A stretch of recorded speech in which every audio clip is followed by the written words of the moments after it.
నమస్తే TV 20 news కి స్వాగతం. బులెటిన్ల ముందుగా హెడ్లైన్స్. దేవినేని ఉమా కుమారుడి వివాహ వేడుకల్లో తెలంగాణ సీఎం రేవంత్.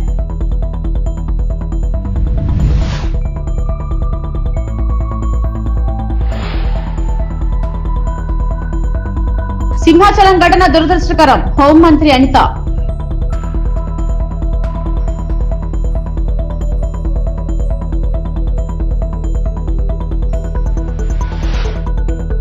ప్రభుత్వ వైఫల్యంతోనే సింహాచలం దుర్ఘటన, వెల్లంపల్లి.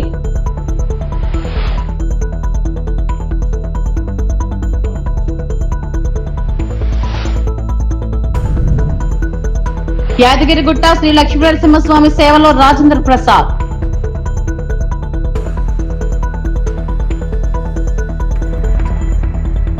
సింహాద్రి అప్పన్న స్వామి చంద్రోత్సవంలో గోడకూలి 7 మృతి చెందడం దురదృష్టకరమని ఏపీ హోంమంత్రి అనిత అన్నారు. భారీ వర్షం కారణంగా ఈ ప్రమాదం జరిగినట్లు తెలిపారు. ఘటనా స్థలంలో సహాయక చర్యలను ఆమె పరిశీలించారు. ఘటనపై పూర్తిస్థాయి దర్యాప్తు చేయించి బాధ్యులపై చర్యలు తీసుకుంటామని అనిత స్పష్టం చేశారు.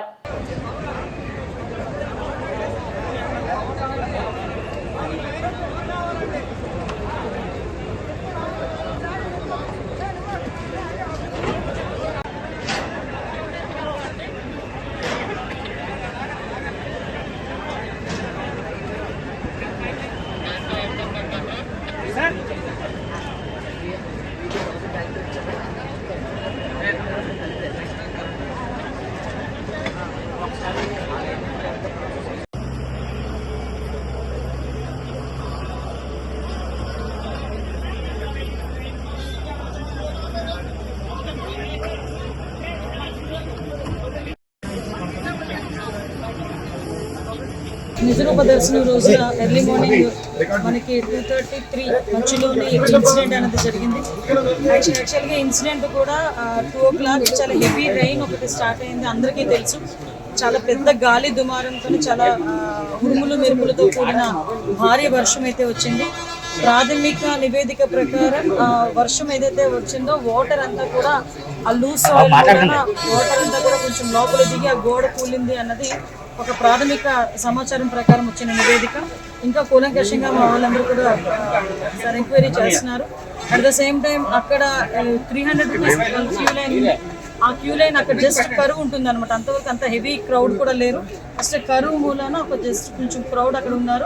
అది మూవ్ అవుతూనే ఉన్నారు, ఎక్కడ కూడా మనకి ఆగిపోవడం కానీ అంటూ ఏం లేదు. చాలా అన్ఫార్చునేట్ థింగ్, ఆ గోడ పడిపోవడం వలన సుమారుగా 7 ప్రాణాలు కోల్పోవడం జరిగింది.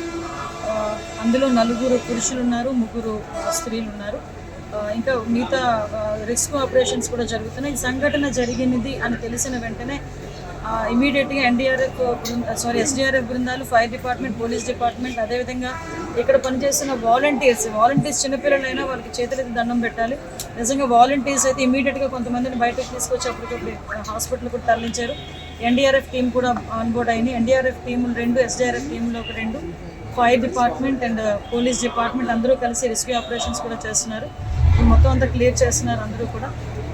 నిజంగా చనిపోయిన వాళ్ళ కుటుంబాలందరికీ కూడా ప్రగాఢమైన సంతాపం తెలియజేసుకుంటున్నాం. గవర్నమెంట్ తరఫున కూడా మ్యాక్సిమం అన్ని ప్రికాషన్స్ తీసుకున్నాం. కేవలం ఈ భారీ వర్షము, అదేవిధంగా ఈ గాలి దుమారం వల్ల మ్యాక్సిమం జరిగిన ఇన్సిడెంట్, ఇది ఒక యాక్సిడెంట్. దయచేసి ఇంకా ఫర్దర్గా డీటెయిల్స్ అన్ని వస్తాయి. అన్ని యాంగిల్స్ నుండి మేము దర్యాప్తు చెప్తామండి. ఇది ఏ టైంలో కన్స్ట్రక్ట్ జరిగింది, ఏ స్కీమ్లో కన్స్ట్రక్ట్ జరిగింది, ఎవరు కాంట్రాక్టరు, ఎవరు ఇంజనీరు, ఎవరు క్వాలిటీ కంట్రోల్ ఎవరు చేశారు, ఎవ్రీథింగ్ మేము ఇందులో ఎంక్వైరీ చేసుకుంటాం. ఎందుకంటే ఇక్కడ ప్రాణాలు కోల్పోయారు, ఈజీగా వదిలేయాల్సిన అవసరం ఏం లేదు. ఇందులో గవర్నమెంట్ కూడా చాలా సీరియస్గా ఉంది. అన్ని కోణాల్లో నుంచి కూడా మేము విచారణ జరుపుతాం. ఎవరైతే బాధ్యులు ఉన్నారో బాధ్యులు కఠినంగా శిక్షించే ప్రక్రియ గవర్నమెంట్. ఇప్పుడు ఇంకా మేము ఐడెంటిఫై చేసుకుంటున్నాం. కంపల్సరీగా గవర్నమెంట్ నుంచి వాళ్ళు ఇంజురీస్ అరౌండ్ ఒక 3 మెంబర్స్ అనిపిస్తున్నారు. ఇంకా మనకి లిస్ట్ వస్తుంది. దేవస్థానం అధికారులు నిర్లక్ష్యమే, ఎందుకంటే ఒకసారి ఎంతమంది భక్తులు వస్తారని తెలిసింది, సరైన ప్రికాషన్స్ తీసుకోలేదు. నేను ప్రికాషన్స్ విషయంలో ఒక 2 days బ్యాక్ 3 days బ్యాక్ అంటే ఈ క్యూ లైన్లు మొత్తం ఆ క్యూ లైన్ అన్నీ మేము చెక్ చేసుకోవడం జరిగింది. ఇది అన్ఫార్చునేట్ థింగ్. అక్కడ గోడ ఉంది, గోడ ఉంది. ఆ గోడ పిల్లర్తో కట్టాడా, సిమెంట్తో కట్టాడా, బ్రిక్తో కట్టాడా అన్నది ఎవరు కూడా మేము చూసుకోవడానికి. కానీ విషయం ఏంటవుతుందంటే అక్కడ విపరీతంగా వర్షం పడింది. మీకు తెలుసు, మీరు ఆ టైంలో ఉన్నారు. నేను కూడా వర్షంలో తడుచుకునే దర్శనం చేసుకుని వచ్చాను. నేనే కాదు, పట్టు వస్త్రాలు సమర్పించడానికి వచ్చిన రెవెన్యూ మినిస్టర్ గారు కూడా వర్షంలో తడుచుకుని వెళ్ళారు. భారీ వర్షం తడుచుకుని వెళ్ళాను. ఈ వర్షం నేను దర్శనం చేసుకుని బయటకు వచ్చాను. ఇలా ఇన్ఫర్మేషన్ వచ్చింది గోడ కూలిందని. 1 or 2 ఇంజురీస్ అన్నారు. అయినప్పటికీ కూడా నేను వచ్చి చూస్తానని చెప్పి నేను పుట్అవుట్ వచ్చాను.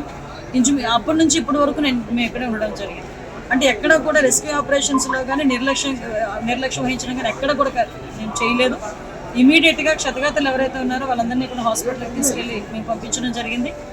మిగతా రెస్క్యూ ఆపరేషన్స్ కూడా జరుగుతున్నాయి. ప్లీజ్ మిగతా అన్ని కార్యక్రమాలు చేసుకోవాలి. మాజీ మంత్రి దేవినేని ఉమామహేశ్వరరావు కుమారుడి వివాహ వేడుకలో తెలంగాణ సీఎం రేవంత్ రెడ్డి పాల్గొన్నారు. నూతన వధూవరులు నిహార్ సాయి నర్మదను ఆశీర్వదించారు. వివాహ వేడుకల్లో నారా భువనేశ్వరి, మంత్రి లోకేష్ సహా పలువురు మంత్రులు, రాజకీయ ప్రముఖులు పాల్గొన్నారు. ముందుగా వివాహ వేడుకల్లో పాల్గొనేందుకు విజయవాడ చేరుకున్న రేవంత్ కు మంత్రులు పయ్యావుల కేశవ్, నిమ్మల రామానాయుడు, బీసీ జనార్దన్ రెడ్డి, మచిలీపట్నం ఎంపీ వల్లభనేని బాలశౌరి స్వాగతం పలికారు.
గుంటూరు జిల్లా తెలుగుదేశం పార్టీ కార్యాలయంలో ప్రతిపాడు నియోజకవర్గ కూటమి పార్టీల నాయకులు, కార్యకర్తల సమావేశంలో మంత్రి నిమ్మల రామానాయుడు పాల్గొనడం జరిగింది. కార్యక్రమంలో ప్రతిపాడు ఎమ్మెల్యే బోర్ల రామాంజనేయులు, చంద్రగిరి ఎమ్మెల్యే పులవర్తి నాని, తాడికొండ ఎమ్మెల్యే తెనాలి శ్రావణ్ కుమార్లతో కలిసి పాల్గొనడం జరిగింది. అమరావతి పునర్నిర్మాణ సభ విజయవంతం చేయడం కోసం అందులో ప్రతి నియోజకవర్గం నుంచి కూడా పెద్ద ఎత్తున మనందరం కూడా భాగస్వాములు కావాలనేటువంటి ఆలోచనలో భాగంగానే ఈరోజు మన నియోజకవర్గం మేము కూడా రావడం జరిగిందని చెప్పి తెలియజేసుకుంటూ ఉన్నాం.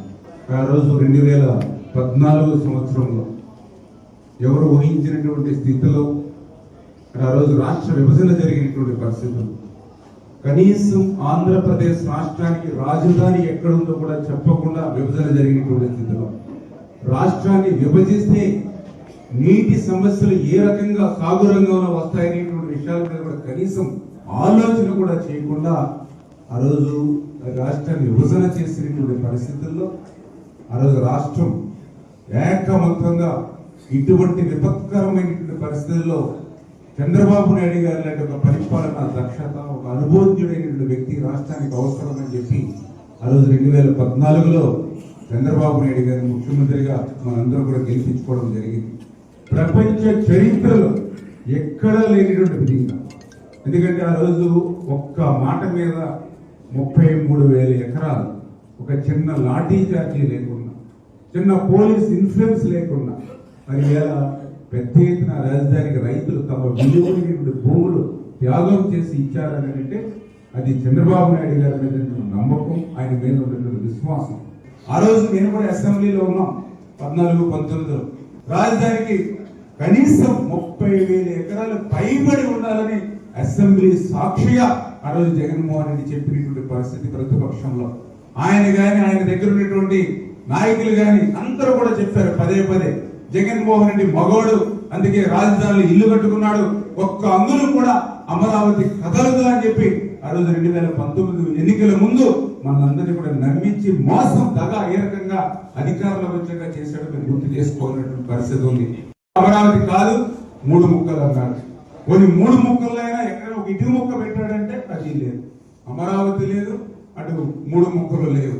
ఆ రకంగా మళ్ళీ రాష్ట్రానికి రాజధాని ఏది అని అంటే ఒక విద్యార్థిని ప్రశ్నిస్తే సమాధానం చెప్పలేనటువంటి స్థితికి ఆంధ్రప్రదేశ్ రాష్ట్రాన్ని దిగజారి చేసినటువంటి పరిస్థితి మనందరం కూడా చూసాం. మరి అటువంటి స్థితి నుంచి మళ్ళీ ఈరోజు చంద్రబాబు నాయుడు గారు, ఎందుకంటే మీ అందరి ఆశీర్వాదంతో మళ్ళీ ఈరోజు ఒక ప్రజా ప్రభుత్వం, తెలుగుదేశం, జనసేన, బీజేపీ ఒక ప్రజా ప్రభుత్వం ఈరోజు మళ్ళీ అధికారంలోకి వచ్చింది. అధికారంలోకి వచ్చిన తర్వాత ఏదైతే అమరావతి రాజధానిని మళ్ళీ భవిష్యత్తులో, ఎందుకంటే చాలా మంది ఇప్పటికీ ఈ యొక్క ప్రతిపక్షం వాళ్ళు అమరావతికి 1,00,000 కోట్లు పెట్టుబడి కావాలి ఎక్కడి నుంచి, అమరావతికి ₹1 కూడా రాష్ట్ర బడ్జెట్ నుంచి అవసరం లేదు.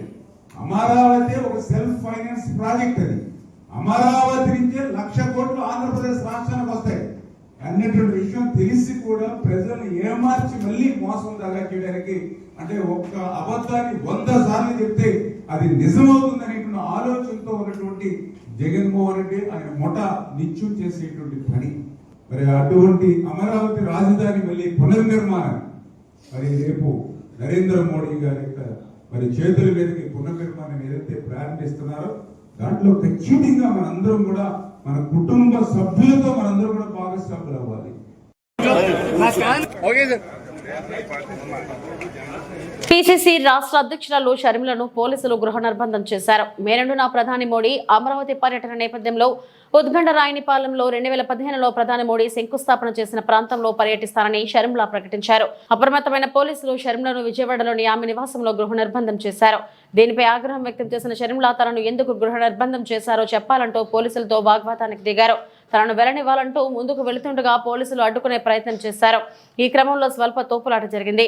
కాసేపటి తర్వాత ఆమె రోడ్డు మార్గంలో విజయవాడలోని పార్టీ కార్యాలయానికి వెళ్లారు. రాజధాని అమరావతిపై కాంగ్రెస్ పార్టీ కమిటీ వేస్తేనే కూటమి ప్రభుత్వం ఎందుకు భయపడుతుందని షర్మిల ప్రశ్నించారు. విజయవాడలో ఒక మహిళ మీద, అది కూడా కాంగ్రెస్ పార్టీ చీఫ్ మీద పోలీసుల జులుము జరిగింది.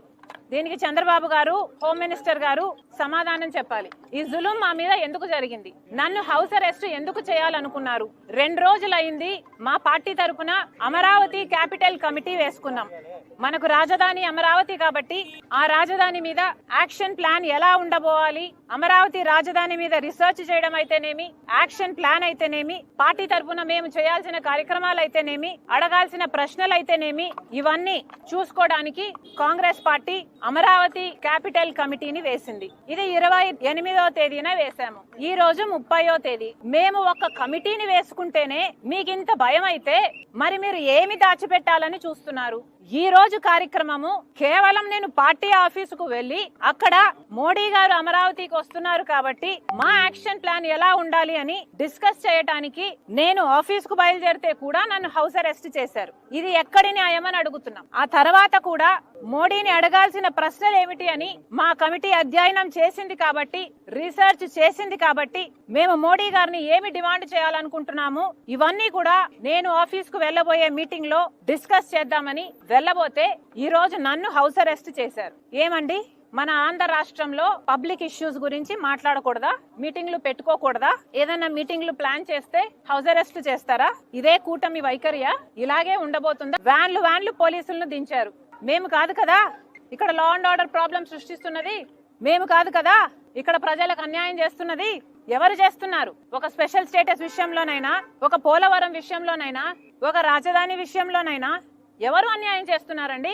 కనీసం ప్రతిపక్షంలో ఉన్న వాళ్ళ మేము కనీసం ప్రశ్నించడానికి, మేము మీటింగ్లు పెట్టుకుని యాక్షన్ ప్లాన్ ఏంటో డిసైడ్ చేయడానికి కూడా మాకు అధికారం లేదా? మేము అమరావతి క్యాపిటల్ కమిటీని వేస్తేనే మీకంత భయం అయితే ఇక మేము ఏదైనా ప్రొటెస్ట్ చేయాలనుకుంటే ఇక అసలు మమ్మల్ని చంపేస్తారో ఏమో. దేనికి వాడతారో మీ పోలీస్ ఫోర్స్ ని? దేనికి వాడాలనుకుంటున్నారు? మీకు గులాంగిరి చేయించుకోవాలనుకుంటున్నారా? కూటమి సర్కార్ ఆన్సర్ చెప్పాలి.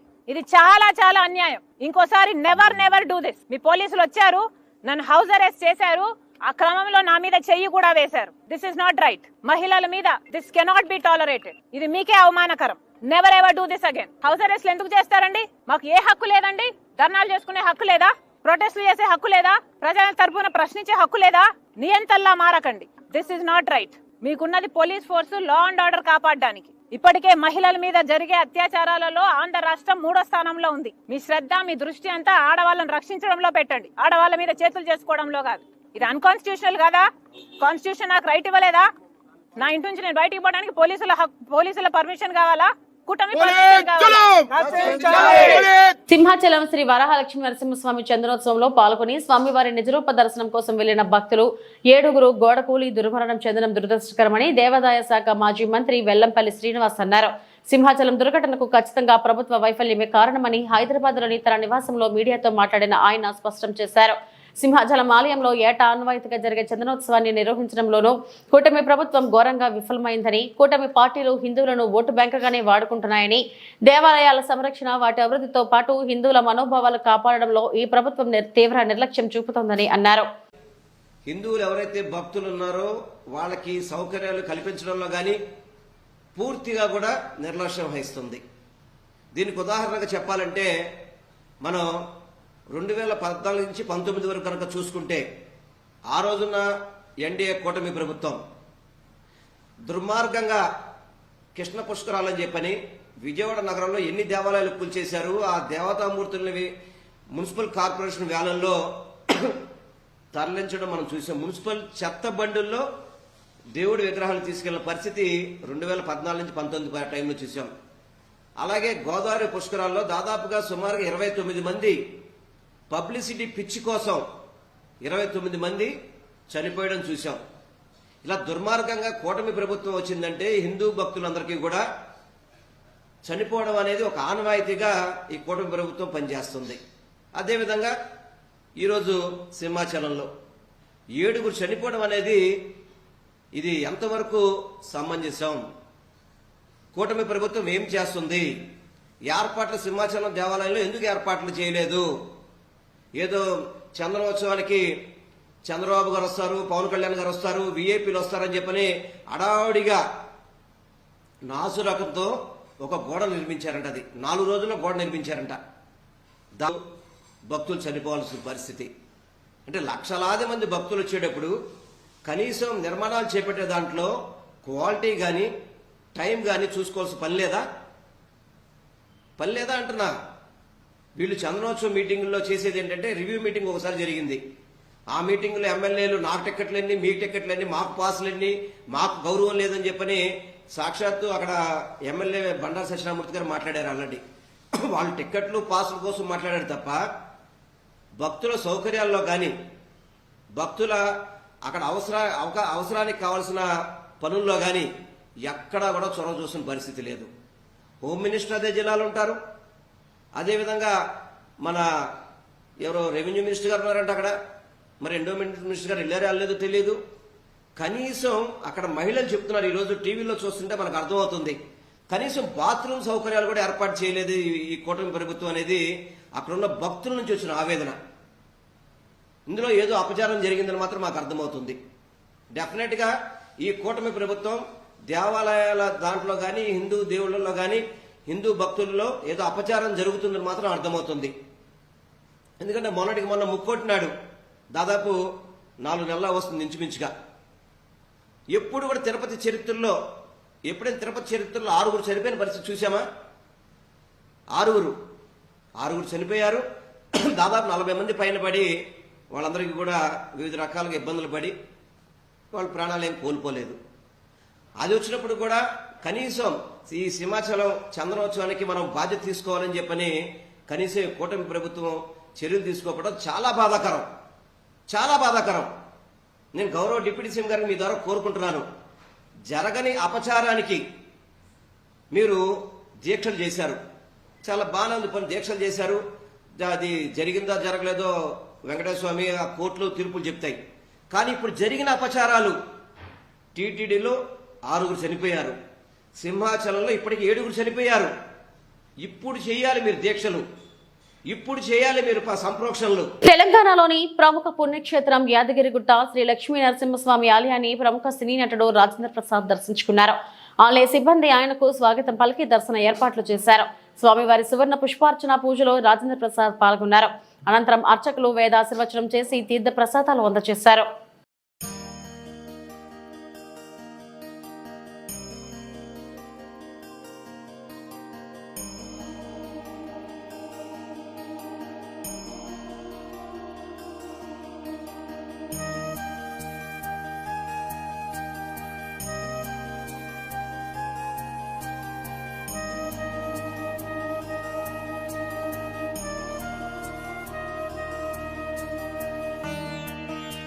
యాదగిరిగుట్ట నరసింహస్వామి గారు పిలుపు మేరకు ఎన్నో సంవత్సరాల తర్వాత నేను ఏమీ కట్టకముందు స్వామివారిని దర్శించుకున్నాను. అప్పుడు ఈ రోజున నా మిత్రుడు రవి పిలవడంతో ఇవాళ మళ్ళీ స్వామివారి దర్శనం వారి పుణ్యంతో చక్కగా దర్శనం చేపించారు.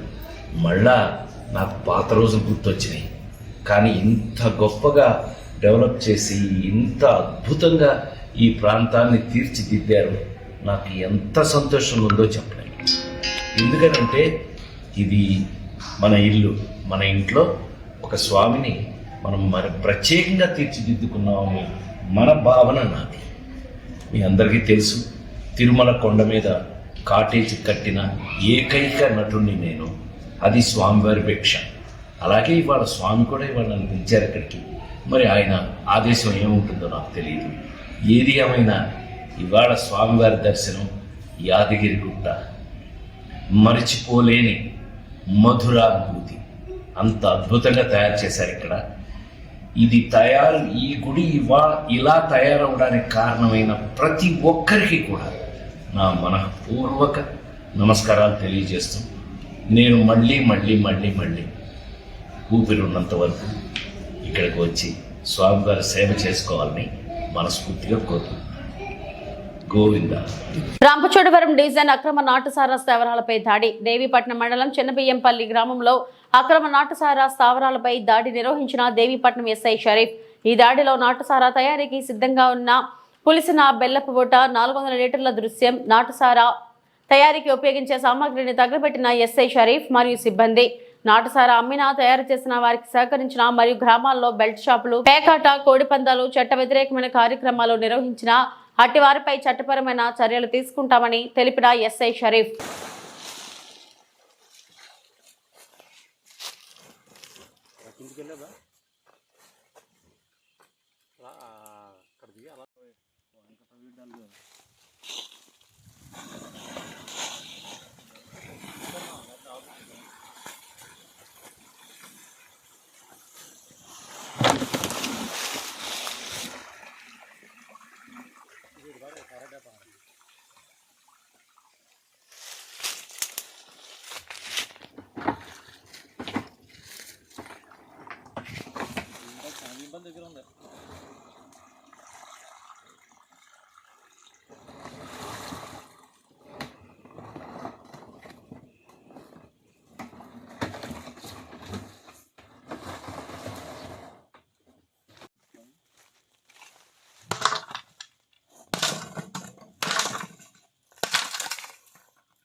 నేను మీ దేవీపట్నం ఎస్ఐ షరీఫ్ని. దేవీపట్నం మనం పిఎస్ పరిధిలో అక్రమ నాటుసారా కానీ, బెల్ట్ షాపులు కానీ, ఇప్పటివరకు నాటుసారా వ్యాపారాలు చేసే 11 మందిని అరెస్ట్ చేసి జ్యుడిషియల్ రిమాండ్ పంపడం జరిగింది. 13 కేసుల్లో 14 మంది అరెస్ట్ చేయడం జరిగింది. అలాగే 300 లీటర్లు సీజ్ చేయడం జరిగిందండి. ఈ బెల్ల పూట అనేది సుమారుగా 3000 లీటర్లు ధ్వంసం చేయడం జరిగింది. అలాగే 20 బెల్ట్ షాపులపై కేసులు నమోదు చేసి 20 మందిని అరెస్ట్ చేయడం జరిగింది. మన పిఎస్ పరిధిలో నాటుసారా కానీ, బెల్ట్ షాపులు నిర్వహించిన లేదా అక్రమ కలప రవాణా చేసిన ఇటువంటి అసాంఘిక కార్యక్రమాలు, పేకాట, పొడిపందాల్లో పాల్గొంటే వారిపై చట్టప్రకారం చర్యలు తీసుకుంటామండి. వారిపై ఉన్న కేసులను పరిగణనలో తీసుకుని ఉన్నతాధికారుల దృష్టిలో పెట్టి వారిపై షీట్లు కానీ, పీడీ యాక్ట్లు ఈ రెంట్లో ఏది అప్లికేబుల్ అయితే వాటిని మేము ప్రాసెస్ చేస్తామండి. మహాప్రభు, ఓ కూటమి ప్రభుత్వ పాలకులారా, మా రోడ్లో ఇంకా ఎంతమంది ప్రమాదాలకు బలి అవ్వాలి? ఏలేశ్వరం, అడ్డతీగల మండలాల మధ్యలో రమణీయపేట నుండి గుంటవానిపాలెం, జే అన్నవరం వరకు 15 కిలోమీటర్ల పరిధిలో గత తెలుగుదేశం ప్రభుత్వం నుండి వైఎస్ఆర్ ప్రభుత్వం పాలన పోయి మళ్లీ తెలుగుదేశం కూటమి ప్రభుత్వం అధికారంలోకి వచ్చి సంవత్సరం కావస్తున్నా పట్టించుకొని పాలక కూటమి ప్రభుత్వం. కాకినాడ జిల్లా సీతారామరాజు జిల్లాల ప్రధాన మెయిన్ రోడ్. ఈ రోడ్డులో ఒక ఎమ్మెల్సీ, 2 ఎమ్మెల్యేలు ప్రయాణించే ప్రధానమైన రోడ్. కనీసం మీ అందరికీ కళ్ళు కనిపిస్తున్నాయా? కనిపిస్తే ఎందుకు ఈ రోడ్డును పట్టించుకోవడం లేదు? గత 6 నెలల క్రితం ఈ రోడ్డు వేస్తారా, గోడ కట్టమంటారా అని సిపిఐ ఎంఎల్ నాయకత్వంలో రాష్ట్ర ముఖ్యమంత్రి నారా చంద్రబాబు నాయుడుకి, ఉప ముఖ్యమంత్రి కొణిదెల పవన్ కళ్యాణ్ గారికి, మంత్రి నారా లోకేష్ వారికి వారి కార్యాలయాలకు వెళ్లి లెటర్ పూర్వకంగా వినతి పత్రం ఇవ్వడం జరిగింది అని తెలియజేశారు. అధికారులు రోడ్ల పట్ల నిర్లక్ష్య వైఖరి నశించాలి. రోడ్ల పట్ల ప్రభుత్వ అధికారులు నిర్లక్ష్య వైఖరి నశించాలి. 10 సంవత్సరాల నుంచి రోడ్ల గురించి పట్టించుకోవాలి ప్రభుత్వం. పిఎంఎల్ ఆర్గనైజింగ్ కమిటీ రాష్ట్ర కార్యదర్శిని. ప్రధానంగా ఏలాశ్రం నుండి జయన్నవరం వరకు ఉండేటువంటి రోడ్డు ఏదైతే ఉందో ఆ రోడ్డు 10 సంవత్సరాల నుంచి చెడిపోయింది. ప్రధానంగా రమణయ్యపేట నుంచి జయన్నవరం వరకు కూడా గోతులతో 10 సంవత్సరాల నుండి చాలా ప్రమాదాలు జరుగుతున్నాయి. అనేక మంది గర్భిణీ స్త్రీలు చాలా ఇబ్బంది పడుతున్నారు. ఈ గోతుల్ని ముయ్యమని ఎన్నోసార్లు ఈ తెలుగుదేశం ప్రభుత్వం వాళ్ళే ధర్నాలు చేశారు, నిరసనలు చేశారు గతంలో. మరి అధికారంలోకి వచ్చిన తర్వాత తెలుగుదేశం నాయకులు నిద్రపోతున్నారా, కళ్ళు కనిపించలేదా అని సిపిఎంఎల్ పార్టీ తీవ్రంగా విమర్శిస్తూ ఉంది. ఎందుకంటే మీరు ఎమ్మెల్యే అవ్వకముందు ఇదే రోడ్డు మీద ధర్నా చేశారు. మీరు ధర్నా చేసి ఇవాళ మీరు నిద్రపోతున్నారు. సంవత్సరం అయింది. సంవత్సరం బట్టి నుంచి కూడా మీరు ఇవాళకే కూడా ఈ గోతుల గురించి కనీసం పట్టించుకోలేదు. రోడ్లు వేయటం లేదంటే మీ యొక్క నిర్లక్ష్య వైఖరి. మేము పవన్ కళ్యాణ్ గారిని కలిసాం, అలాగే లోకేష్ గారిని కలిసాం, చంద్రబాబు నాయుడు గారిని కలిసాం. వీళ్ళందరికీ వినతి పత్రాలు ఇచ్చి ఈ వేళకి 6 నెలలు సుమారు అవుతుంది. వాళ్ళు అత్తమాని కూడా ఫోన్లు రోడ్డు వేస్తున్నారట కదా, రోడ్డు అంతా కూడా లైన్ అయిపోయిందట కదా అని అక్కడి నుంచి మాకు ఫోన్లు వస్తున్నాయి తప్ప ఇక్కడ రోడ్డు వేసిన వాళ్ళు లేడు. ఏంటి ఈ యొక్క సుధాకర్ ఇన్ఫో వాళ్ళు కాంటాక్ట్ తీసుకుని వాళ్ళు వదిలేశారా, వాళ్ళు వేస్తారా, లేకపోతే వేరే వాళ్ళు కాంటాక్ట్ ఇస్తున్నారా, అసలు ఈ రోడ్డు వేస్తారా వేయరా ఏంటి అని తెలుగుదేశం కూటమి ప్రభుత్వాన్ని మేము తీవ్రంగా విమర్శిస్తూ ఉన్నాం. ఎందుకంటే ఇక్కడ ఒక ఎమ్మెల్సీ వెళ్తాడు, 2 ఎమ్మెల్యేలు వెళ్తారు, ఇంకా ప్రజాప్రతినిధులు అందరూ కూడా ఈ రోడ్డుని వెళ్తున్నారు. ఇది అల్లూరు సీతారామరాజు జిల్లాకి అలాగే కాకినాడ జిల్లాకి ప్రధానమైన రోడ్డు. ఈ రోడ్డు ఏజెన్సీకి సింహద్వారం అయినటువంటి రోడ్డుని ఈ అధికారులు మరి ఎందుకు పాలకులు నిద్రపోతున్నారో మాకు అర్థం అవటం లేదు. అంటే ఈ అధికార పార్టీ నాయకులకి ఏమైనా ఫార్మాలిటీలు కుదరలేదా ఈ రోడ్డు కాంట్రాక్ట్లో వేసే వాళ్ళకి? కృష్ణా జిల్లా మచిలీపట్నం నందు వర్క్ బోర్డు పై అవగాహన సదస్సు కార్యక్రమం నిర్వహించడం జరిగింది. జాతీయ పార్టీ మరియు రాష్ట్ర పార్టీ సూచన మేరకు ఈ రోజు వేమూరి వెంకట సుబ్బయ్య కళ్యాణ మండపం మచిలీపట్నం నందు జరిగిన వక్ఫ్ బోర్డు చట్టంపై అవగాహన సదస్సులో పాల్గొన్న డాక్టర్ ముల్లపూడి రేణుక. ఈ కార్యక్రమంలో బీజేపీ రాష్ట్ర అధికార ప్రతినిధి పి రవికిరణ్, మైనారిటీ మోర్చా రాష్ట్ర జనరల్ సెక్రటరీ సయ్యద్ బాషా, బీజేపీ నాయకులు జిల్లా కన్వీనర్ పి కృష్ణకాంత్, జిల్లా ప్రధాన కార్యదర్శి జిల్లా కన్వీనర్ శేషుకుమార్, పార్టీ నాయకులకు, కార్యకర్తలకు మరియు మైనారిటీ మోర్చా తదితర నాయకులు పాల్గొన్నారు. భారతదేశం సమగ్రంగా ముందుకు వెళ్ళాలి అంటే అన్ని వర్గాలు అన్ని దగ్గర అభివృద్ధి, సమగ్రమైనటువంటి అభివృద్ధి జరిగితేనే ముందుకు మనం ఏదైతే కలలు కంటున్నామో, ఏదైతే మన నినాదం ఉందో వికసిత్ భారత్, అది సాధించాలి అంటే సమాజంలో ఉన్న అన్ని వర్గాలు బాగుండాలి, సంతోషంగా ఉండాలి, అభివృద్ధి చెందాలి అనేటువంటి ఆలోచనతో వారు చేస్తున్నటువంటి కార్యక్రమాలు, ఒకవైపు అభివృద్ధి కార్యక్రమాలు, మరొక వైపు సంక్షేమ కార్యక్రమాలు, మరొక వైపు విప్లవాత్మకమైనటువంటి మార్పులు. ఏదైతే దశాబ్దాలుగా 1-2 శతాబ్దాలుగా పెండింగ్ లో ఉన్నటువంటి సమస్యలు కూడా ఇవాళ మనం పరిష్కారం చేస్తున్నటువంటి ఒక చారిత్రాత్మకమైనటువంటి మార్పులు వచ్చినటువంటి సందర్భంలో వీటన్నిటిని కూడా మనం ప్రజలకు తీసుకెళ్ళాలి, ప్రజలకు చెప్పాలి. చెయ్యటం ఎంత ముఖ్యమో చేసింది చెప్పుకోవడం అంతకన్నా ముఖ్యం రాజకీయాల్లో. లేనట్లయితే మనం చేసిన పని తెలుస్తుందిలే అనుకునే అప్పటికి మరి మనకి జరగవలసినటువంటి నష్టం 10 చేసి నష్టపోయేటువంటి పరిస్థితి ఉంటుంది. కాబట్టి ఈరోజు ఏదైతే ఇంతకు ముందు రవికిరణ్ గారు చెప్పారు, చాలా అంశాలు వారు స్పృశించారు. ఈ యొక్క చట్టం గురించి కూడా ఎలా ఉంది అవన్నీ కూడా వారు చెప్పారు. మనకి చాలా చారిత్రాత్మకమైనటువంటి బిల్స్ను మనం ప్రవేశపెట్టడం జరిగింది. ఒక మహిళా బిల్ కానీ, అయోధ్య రామ మందిరం నిర్మాణం కానీ, మరి పౌరసత్వ సవరణ చట్టం కానీ, అలాగే ట్రిపుల్ తలాక్ బిల్ కానీ, ఇవాళ వచ్చినటువంటి ఈ యొక్క వక్ఫ్ బిల్ అమెండ్మెంట్స్ కానీ, అమెండ్మెంట్ యాక్ట్ కానీ, మరి ఆ రోజు కూడా ఇదే ప్రచారం చేశారు. ఒక్కసారి మీరు ముందుకెళ్ళండి. మన పౌరసత్వం సవరణ చట్టం తీసుకొచ్చినప్పుడు కూడా ఇదే కాంగ్రెస్ కమ్యూనిస్టు పార్టీలు ప్రచారం చేశారు. మళ్ళీ ముస్లింలందరికీ కూడా పౌరసత్వం కోల్పోతారు, దేశ బహిష్కరణ చేస్తారు అని చెప్పి ఎక్కడెక్కడ మతపరమైనటువంటి విద్వేషం కలిగించాలో ఆ ప్రాంతాల్లో సృష్టించి అక్కడ భయాందోళనలు క్రియేట్ చేసి అక్కడ రాజకీయ లబ్ధి పొందాలనేటువంటి ఆలోచన చేసినటువంటి పార్టీ కాంగ్రెస్ కమ్యూనిస్ట్ పార్టీ. అదే మాదిరిగా తర్వాత మనం చూసాం, మనకి ట్రిపుల్ తలాక్ బిల్ వచ్చింది. ట్రిపుల్ తలాక్ విషయంలో కూడా సేమ్ మళ్ళీ ఇప్పటిలాగానే ఇప్పుడు ఎలా అయితే అక్కడక్కడ అడప మనం చూస్తున్నామో నిరసనలు ఆ రోజు కూడా చేశారు. కానీ ఎక్కడ కూడా ఇస్లాంలో మన దేశంలో తప్ప ఎక్కడ కూడా ట్రిపుల్ తలాక్ అనేటువంటిది 3 సార్లు వాట్సాప్లో చెప్పినా ఫోన్లో చెప్పినా అది వ్యాలిడ్ అవుతుంది అనేటువంటిది ఎక్కడా లేదు. దాని మూలంగా ముస్లింలో సగభాగమైనటువంటి మహిళలు ఎప్పుడూ కూడా అభద్రతా భావం, ఏ నిమిషం ఏమవుతుందో వాళ్ళ యొక్క జీవితాలు అనేటువంటి ఒక భయాందోళనలో ఉన్నటువంటి ఇవి ఇప్పటివరకు నా బులెటిన్ అప్డేట్స్. నమస్తే.